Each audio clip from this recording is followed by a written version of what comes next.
Hello and welcome to LifeTalk for February 5th, 2019. I'm Mark Crutcher, your genial host, and I'm joined by the usual suspects, my daughter Sheila. Hello. My assistant Renee, and of course, hello. Ernie's back this week. Ernie, that's the name we gave him, right? Yeah. Right, yeah. Okay. He's still been pretty quiet. He's been pretty quiet lately. Yeah.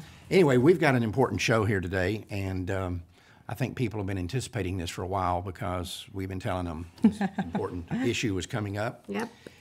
We have revealed in the past how much legalized abortion devastates American women for a lot of various reasons. But, of course, we did the under-the-radar violence. Yes. That exposed the number of women that are beaten, killed. Yeah. We focused just on the ones who were killed. Yeah. Because they refused to have an abortion. Yes. Right. And then the child predator issue, which we exposed, the abortion industry is protecting men who rape little girls. Absolutely. Including Planned Parenthood. Including Planned Parenthood. They're the biggest part of the abortion industry. They're the biggest offender here. Now we're going to continue this trend of exposing problems in the abortion industry that negatively impact women. And what we're going to be showing people or talking about here over the next 3 shows is the impact of abortion on women being raped in these raped in these abortion clinics. Right. And sexually assaulted. And sexually assaulted in other ways. Yeah. Right. It is. Now, we've known about this for years because I wrote a book called Line 5, which I think probably most people that are watching this have read. And we had a chapter in there about this back in '96. We had exposed and documented the number of women that get raped in abortion clinics. And it didn't get a lot of play at the time. And we decided to revisit this issue. You and I talked about it because of things have changed. The timing wasn't right in '96, but it is now. People are more attuned to the issue of institutional sexual assault, Yes. partially because of the situation with the Catholic Church. Well, and the Me Too movement. Me Too movement, yes. right. And the entertainment industry. Yes. And also, you know, it's amazing that from '96 till today, it's still happening. And it's still an issue. And it was been going on a long time before that.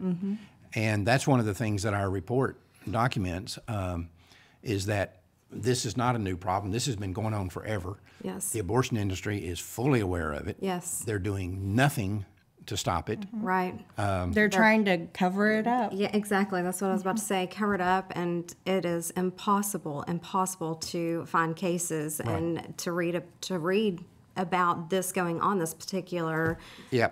What we identified in '96 when we did this originally was that the abortion industry was pretty good working with the media in keeping this under the rug. And one of the things that the media will do, or they were doing at that time, was when an abortionist got caught raping a patient or sexually assaulting her in some other way, when they reported about it, if they reported about it at all, they would not identify him as having worked at an abortion clinic. Right. They wouldn't identify him as an abortionist. They would identify him as just a local doctor or a local physician. And they would never mention abortion. Right. They didn't want it to reflect on the abortion industry. And that made it very difficult for us to find cases. Yes. Very often, the only way we would find cases is if we were researching just doctors in general who'd done this and we recognized the guy as an abortionist. Then we go back and pull the file, and sure enough, the media never reported that he was an abortionist, Right. that he worked for Planned Parenthood, Right. or whatever. Well, and there is an example of Roger and Ian Hardy. Right. How there was, it was a 6,000 word article. Yeah, in the Boston Globe. Yeah, never once mentioned abortion, Planned Parenthood. Right. I mean, he raped many, many women and sexually assaulted them. Over many years. Over many years, yeah. Because they can't show the truth of what abortion is and what abortionists are like. Right. They can't reveal that. Reflects too badly. And of course, the Boston Globe is one of the more radically pro-abortion newspapers. And like you're saying, they did this story on Roger Ian Hardy, talking about him raping all these women and sexually assaulting them. Never mentioned that he worked at 2 Planned Parenthood facilities. Yes. Never mentioned that he was an abortionist. Right. Out of a 6,000-word article, they never mentioned it. Actually, I think it was 3 articles. It was broken up into 3 2,000-word articles. I think so. Never mentioned that he was an abortionist. Never mentioned that he worked for 2 Planned Parenthood facilities. So this problem of how they're covering it up has gotten worse since 1996. Yes. But we did, and I gave you the job of finding new cases, and you found some new cases. But it's almost impossible unless you're looking at these list of doctors who've been caught up in this, unless you know that they're abortionists or you have some way to go research and find it out. Right. They've covered this up really well. Really well. Yeah. They have. Yeah, I know that there is a doctor in California that is an abortionist. But I just, I just can't find the proof We can't get anywhere. We know for a fact that he is. Yes. And we didn't include him. Now, in our report that's on the internet starting today, you can go to our website, lifedynamics.com/rape. Yes. And you can find the information there. And we're going to be adding new information in the coming days. But we have, I think, 30 or 32 cases or something. There's about 30 cases, yeah. Of actual cases that we have the documentation on. Yes, many more. But we left out many more, Yes. right? Because we couldn't lay our hands on the documentation, although we knew it was out there. Yeah. So it's really impossible to know the extent of this issue. They cover it up so well because they want to keep the money coming in. Right. To them, women are just collateral damage. They obviously don't care about them. All they care is the dollar sign. Right. Yeah. If I think you're right. It's collateral damage. I think they look at it and say, if a few women have to get raped so that abortion can remain legal, then that's the price we're willing to pay. And it's more than a few women, it's though. more too. than a few. That's the one I was going to get at. Every time there's a pattern here that we have seen in the past. Every time one of these guys is outed, it follows a very specific pattern. A woman or two come forward, they accuse him, somehow it winds up in the media, and the second it winds up in the media, women flood in. Yes, they do, because they don't feel embarrassed or like they're the They're only empowered. ones. Yeah. Yes. They're empowered. And the classic example of this is a guy that we've had a running battle with for years named Brian Finkel. He's an abortionist in Arizona, large-scale abortionist. For over a 20-year period of time, he did 1 in 5 of all the abortions done in the state of Arizona. That's a ton. That's an astonishing deal. Yeah. And we knew, because we were going after him for malpractice cases many years ago, and he and I have had a lot of run-ins together. We were on national television opposing each other on this. He writes you letters. He still writes me letters from prison today. Yeah. But he was finally, what finally broke the back on his deal was, it wasn't just a he said, she said thing. His employees now started coming forward and saying, we're not going to cover up for you anymore. Right. An employee he'd had, for 13 years? Yeah. 13 or 14 years. something like that, that had admitted she had covered up for him. Yes. And on tape that we have. Right. On a tape Yes. that we have, she admitted that she was covering up for him. And finally, she said, I'm not going to cover up for you anymore. I can't do it. Right. Yeah. And he fired her. Yep. He canned her. And then she wound up with the Phoenix Police Department. The Phoenix Police Department, for a reason I still don't understand, gave us, because we were working with them and had been working with them. Right. But I guess they appreciated what we're doing. They gave us the tapes of the interviews with his employees. Yes, several of them. Several of them, 4 of them. Yeah. And this was one of them. This woman that had worked there 13, 14 years and whatever it was. And she said, I told him I would no longer cover up for him. I wasn't going to cover this up anymore. And he fired her. Right. I think what's important in this case, though, is he was one of the ones that got caught. He was one of the ones where, employees came forward or women who were victims came forward.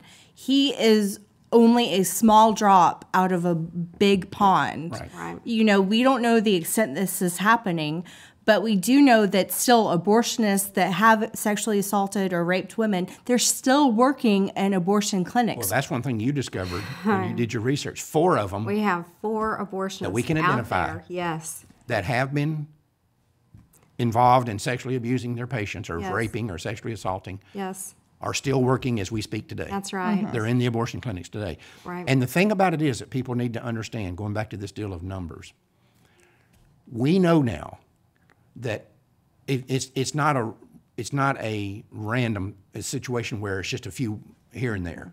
Yeah. We know now that literally thousands of women have been raped in abortion clinics. It's a widespread problem. And the reason we know that is, if we use the Brian Finkel example It's just one example. But we saw this pattern continually repeated. When Brian Finkel was accused and he finally got indicted, it got into the newspaper because he's so high profile and they couldn't keep it out of the papers.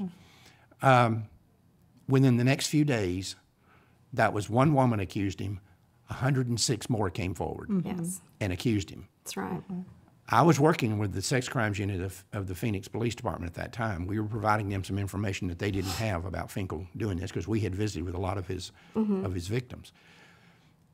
The woman that was running that investigation out there, when it was all over, and Finkel did get eventually convicted, and he's in the Arizona State Penitentiary as we speak. Yes, he is. And like Writing Sheila you said, letters. he writes me letters once in a while. But anyway, which is very bizarre. Yeah, his letters are weird. But anyway, the woman from the sex crimes unit told me that they were absolutely convinced, all of her investigators were convinced, that over the 20 years he had been in practice, he had raped in excess of 1,000 women. And that's 1,000 women. And That's just one guy. One abortionist. One guy. And abortionists that haven't even been convicted, we don't know how many they have raped. We don't. But even the ones that have, I mean, we had other examples of this where it comes out in the public, and then all of a sudden, all these women start flooding in. Yeah, and many times in the research, Right. where one would just come in or two, and then it was All of a sudden, the floodgates open. Yeah. And what we know is that, according to FBI figures, the last thing that I saw was they had a congressional investigation into underreporting of rape cases in America. According to the FBI, among all rapes in America, we're not talking about date rapes, which I don't even like that term. Rape is rape. It doesn't matter if it happens on a date or if it's just some guy grabs you out of a parking lot. But anyway, among rapes of total strangers in America, they say 84% of them go unreported. It's a lot. 84%. Yeah. So then you add another layer on top of that. A woman that's at an abortion clinic, Yes. she is less likely to report than if she had been just walking across the Walmart parking lot and somebody Most grabbed definitely. her. Because we know that the vast majority of women who have abortions are having it to keep someone in their life from knowing that they're either pregnant or sexually active or had an abortion. They're not going to go out and talk about it. Or even if, it's not about keeping people from knowing that they're pregnant.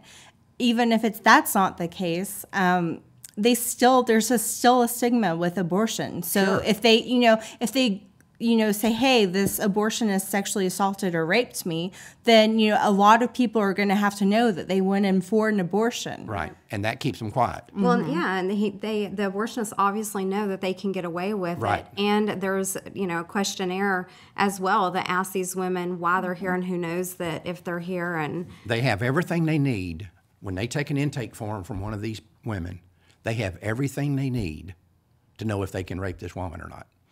And I even had a nurse call me one time right after Line 5 came out, and she worked for an abortionist that we've now identified as one of the people who was documented as having raped patients. And he went from state to state. He'd lose his license in one state and go to another one. yeah. And she said she wondered if she was setting these girls up to be raped, because she said on our intake form, we changed it at one point. He asked for it to be changed or demanded that it be changed. And the way it was changed was they added a question on there. If you're married, does your husband know you're having this abortion? Or if you're a minor, do your parents know you're having this abortion? Right. If they put no, and sometimes they would even add on there, my parents must not find out, do not call my home. She's raped.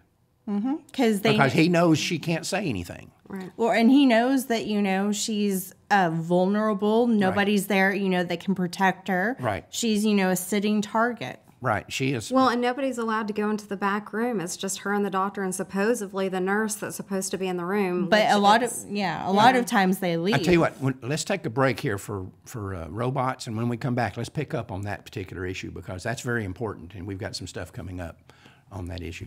So anyway, let's take out just a few minutes here for RoeBots, and when we come back, we're going to pick up on that.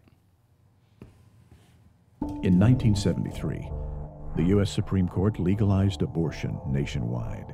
The decision is called Roe versus Wade, and those who defend it are known as RoeBots. This is how they think. Sometimes a woman isn't ready to have a baby. In that case, maybe the best thing she can do is have an abortion and ask God to bring the child back at a better time. Well, first off, when a woman is pregnant, it doesn't matter whether she's ready to have a baby or not. Unless she can figure out a way to stay pregnant forever, she is going to have a baby. The only question is whether she's going to have a live baby or a dead one. But one way or the other, she is having that baby. As for this bring it back at a better time argument, it makes you wonder just how stupid the pro-choice community thinks women are. I mean, do they honestly expect women to buy into this loopy idea that if they get pregnant, they can convince God to put the babies he gave them into some sort of suspended animation and then bring them back at a time that's more convenient? Whether you're talking about biology, theology, or simple logic, this is pure idiocy. So let's cut to the chase here. Remember this: for God, there is no such thing as an unplanned pregnancy. He plans every single one of them. The other thing to remember is that babies cannot be put into limbo. We cannot just make them go away and then magically reappear at a time that's better for us. A woman who submits to abortion might have another baby one day, but the one she kills is dead forever. And that's what this bring it back at a better time gibberish is designed to keep her from thinking about. All right, we're back. You had brought up the issue of women, nurses or employees don't go back. Yes, they're not in the room with these guys. Right. And I'm sure there's a lot of people out there say, a lot of women out there say, every time I go to the doctor, there's a woman there. Mm-hmm. Because that's a regular OB/GYN or not an abortionist. That's not an abortionist. Yeah. Now, one of the things that's interesting is on these tapes we have from the Phoenix Police Department, the interviews with, what we have are the interviews with Finkel's employees. Yes. And they say they didn't go in. Right. Now, Finkel says he never touched one of these women. He never went in with any of them without them there. Yes. They all say, no, that's not true. He would send them out, or that they Right. would just leave. And there's oftentimes even locks on the inside of the door. Right. We found a case like that where there was a lock put on the inside of the door. Yes. So he knew that he would not be disturbed. But also, what's more important than these women, these employees saying this, we're going to next week have an interview with one of Finkel's victims. Yes. She came here, you and I interviewed her. Yes. And we're going to run that as next week's show. Right. And she said that nobody was in there. Yes. And she even said that when he left, he had rubber gloves on when the thing started, but when he was there alone with her, he took the gloves off. Right. And she knew something was not right. Her interview is so revealing, Right. You know, the mindset of these people. It is. This problem exists for a lot of reasons. And one reason that makes me so mad is that these nurses don't seem to care or protect these women. I mean, the doctor, the abortionist is supposed to care about these women, and so are the nurses, and they obviously don't. Right. And, you know, that's one reason why this problem exists, is because people put their trust in them, and then they betray Well, that's it. an issue that Renee and I talked about a lot while this thing was going on. And then we talked about with this young lady, Janet Lynn, that's going to be on the show next week, who's one of Finkel's victims. This woman knew that something wasn't right. You know, she could tell something wasn't right, especially when Finkel took off his gloves. Right. But there's nobody there. Right. And one of the interviews that was on the Finkel tapes that we have, the employees were saying that this wasn't just a once-in-a-while deal. It was every day. And one of the women, I think the one that had been there 13 years, you can correct me on if this I'm wrong, but I think she's the one who said every woman that was attractive got molested. Yes. Either raped or sexually assaulted. She said we could look out in the waiting room and say, oh, he'll do that one or he'll do that one. Now, that's obviously horrible. But they're just as guilty. They're sitting there leading these women back there. Right, knowing what is going on. Knowing what's going to happen to them. I don't know. I would walk away for one. I wouldn't do it. But yeah, she is just as guilty knowing that this person is about to be sexually assaulted or raped or something even worse, and not admitting it, not doing anything. And you know, it's you would think that if all these employees were men, you might say, well, men would just blow it off and say it's no big deal. But these are all female employees. right. And they're sitting there, and the analogy that I make, and I think we talk about it in the interview next week, is when we see a situation where, let's say, a stepfather is having sex with his 12-year-old daughter, and he gets arrested, and then it turns out that the mother knew it, Right. but she protected her husband rather than protect her daughter. I think most people look at that and say, you know what, she's every bit as guilty as he is. You better believe it. She's no damn bit better than he is. But what can we expect? One reason why this problem exists is because the very nature of the people who work in the abortion industry. Right. You can't expect much from people who, for a living, kill innocent babies. Yep, and if you want to see what kind of people work there, go to the YouTube and watch the interview we did with the 3 down in Houston. Abortion clinic employees. Employees, babies killed daily, talking about all the things that went on in it. You know, I don't know if I mentioned this to you, Sheila. I mentioned it to Renee last night. I went on and checked that deal. Almost 800,000 people now have gone on and watched that video that we did. Yeah, it reveals what the abortion business is like. But the fact is, these women are sitting targets. They're sitting ducks. Yes, you know, it's, and you know, the question becomes, and I've had people ask me this: do we think it's more common than in other forms of medicine? Because we know it does go on in other places, and I absolutely do. Because first off, you've got women who are more vulnerable because they can't. Most of them have somebody they can't afford to let know where they are. Yeah, they need to keep it a secret. They have to keep it a secret. They're ashamed of what they're doing anyway, and we had a lot of the women that we interviewed years ago told us that they didn't report it because they felt more guilty than the abortionist. I remember, like it was yesterday, this one woman said, you know what, at least he didn't kill me. I killed my baby, but at least he didn't kill me. And you can't believe the number of women that we had when we were interviewing them years ago that would say, I just looked at it as I knew God didn't want me to do this. I knew God was angry with me for this, and this is the way God punished me. And, you know, you have to sit down and say, wait a minute. God doesn't work that way. No. God doesn't send somebody to rape you because you had an abortion. That's not what happens. But it doesn't matter. That's what they feel happened. And, you know, that one woman told me, she said, at least he didn't kill me, and I'd feel hypocritical charging him when I think I did something worse than he did. So there's all these factors that go in here that make these women exponentially more vulnerable. Then you combine that with another issue, and that is, like Sheila was mentioning, what kind of man becomes an abortionist? These are the scum, the washouts, the losers, the degenerates of medicine. So you take morally defective men who have an all-female clientele, an all-young female clientele. It's not like he's seeing 80-year-old women for abortions, right? Right. So he's got an entirely female clientele. They're all young. In an isolated environment Very isolated. And that they intentionally want the doors to stay closed on so that people can't see inside what's going on. And you combine all these factors, and he sits there and he knows she can't say anything. He knows if he's got a cute little 15-year-old girl sitting there, on the form it says, do not call this girl's house. She does not want her parents to know what she's doing. She said her daddy will kill her if he finds out she was pregnant.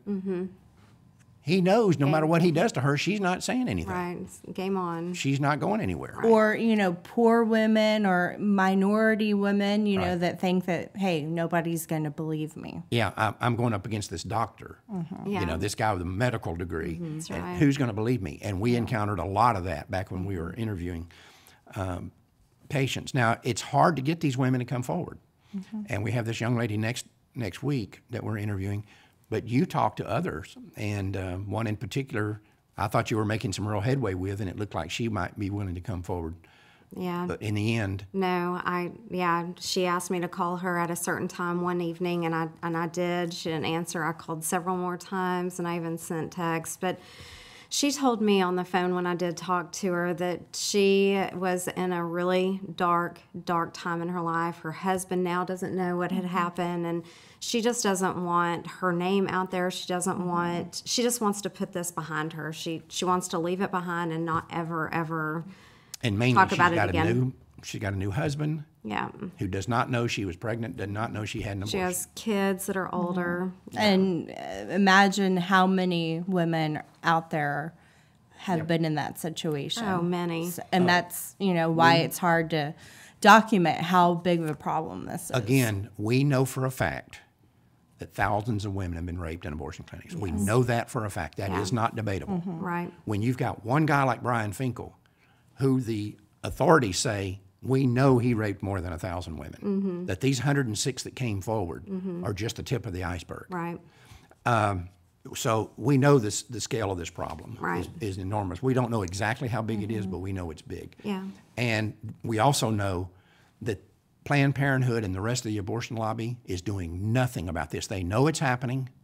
They're doing nothing about it. And the mainstream media is is covering it up. is in know, cahoots Are with protecting them. Yep. Yeah. If they would do, and let's make sure everybody understands something. We're not defending the Catholic Church. None of us are Catholic. And we're not defending anything the Catholic Church did. I've always said, I don't care who it is. If you rape somebody, if you molest a child, I don't care if you're the Pope, you go to jail. If you're a cardinal, a bishop, a priest, whatever. I Your don't care. name is put out there. People know that you're a sexual predator, and you get punished You for go to it. jail. I don't care who you are. But if the American media were to spend 5% as much time on this issue as they spent on the Catholic Church issue, this thing would blow up. It would be huge. It would be enormous. Yeah. And we're out of time for this week's show, but I want to let everybody know next week we're going to have this interview. Yeah, it's good. It's a good interview. It is a good interview, and this young lady had enough courage to come forward. She did, and she's very sweet. She's very nice.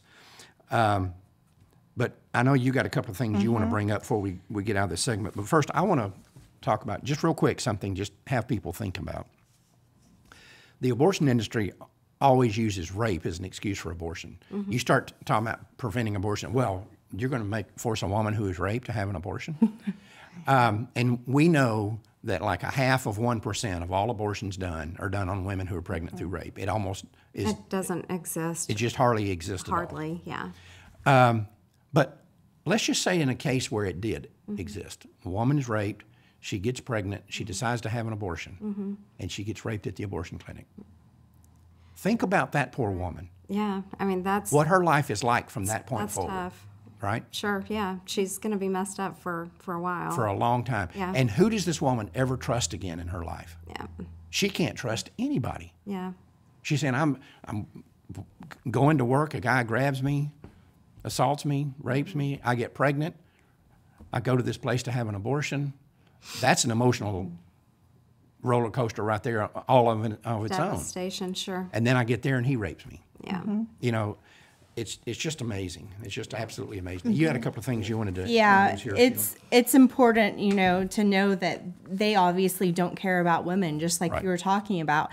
And the media, mainstream media, isn't going to cover this. And so we need people to take action on this, to let everybody know that this is going on. Because not only do we need to protect these women, but we also need to protect the babies as well. I mean, Right. it goes hand in hand.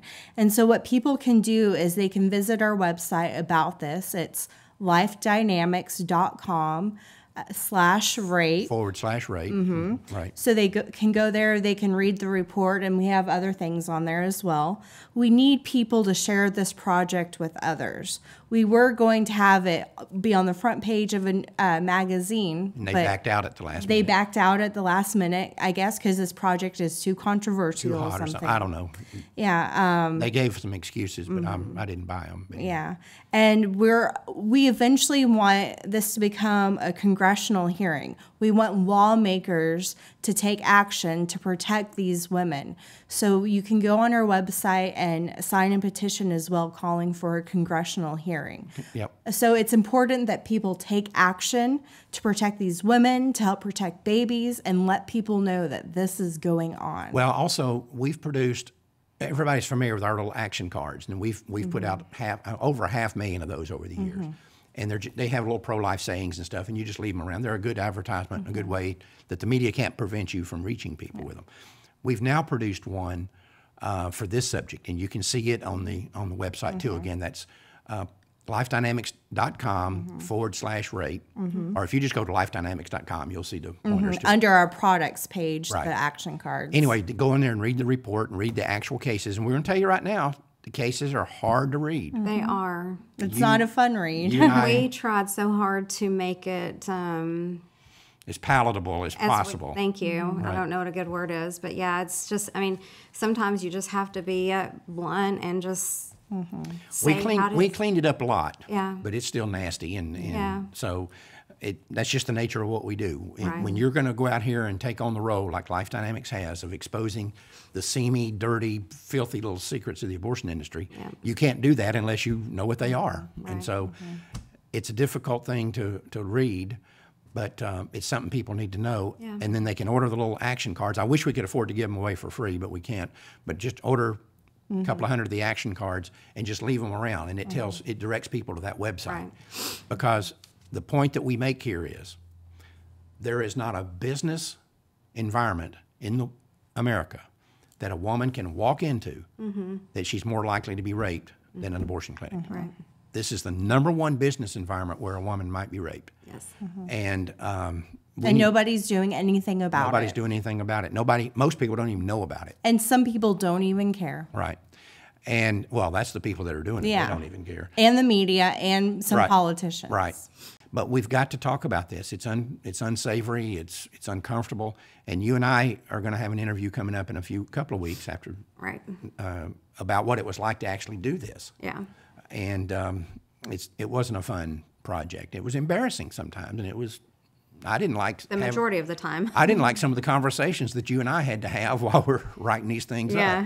And I'm sure they were worse for you than they were for me. Sometimes something like that should be kept between you and your spouse. Right. Or even Nobody. not even that. Yeah, with this issue. But anyway, that's what had to happen, and that's the role that we took on when I started Life Dynamics. We're going to show what's really going on out here.